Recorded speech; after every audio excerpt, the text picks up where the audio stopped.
ஆயுள் தீர்க்கம் பெற அஷ்டமி தினத்துல பைரவரை வழிபட வேண்டும். அஷ்டமி வழிபாடு ஆபத்திலிருந்து காக்கும் என்பார்கள். அஷ்டமி வழிபாடு பைரவருக்கு இஷ்டமானது.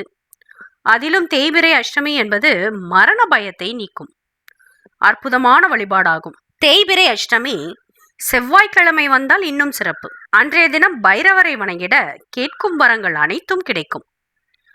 பைரவர் சிவனின் 64 வடிவங்கள்ல மகா ஞானியான ரௌத்ர தோற்றம் கொண்டவர். எல்லா சிவாலயங்கள்லையும் பைரவர் இருப்பார். இன்னும் சொல்ல போனால் பைரவரே கோவிலின் காவல் தெய்வமாக இருப்பவர். எல்லா சிவாலயங்கள்லையும் ஆலயம் திறந்தவுடனும் இரவு கோயில் அடைக்கப்படும் போதும் பைரவ பூஜை செய்வார்கள். சிவன் சொத்துக்களை காவல் காக்கும் அதிகாரியும் இவரே. நாய் வாகனம் கொண்டு அநேகமாக திகம்பரராக காட்சி தருபவர். கால பைரவர், கோர பைரவர், உக்கர பைரவர், சொர்ணாகர்ஷண பைரவர், யோக பைரவர், ஆதி பைரவர் என பலவாறு ரூபம் கொண்டவர். சனீஸ்வரனின் குருவாகவும் காலத்தை கட்டுப்படுத்திடும் தேவனாகவும் இருப்பவர்.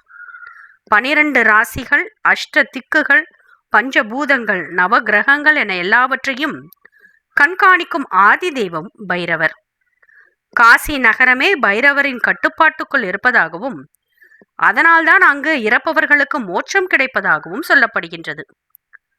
பைரவர் வழிபாடு செய்ய பாவங்கள் விலகும், ஆயுள் பலம் கூடும்.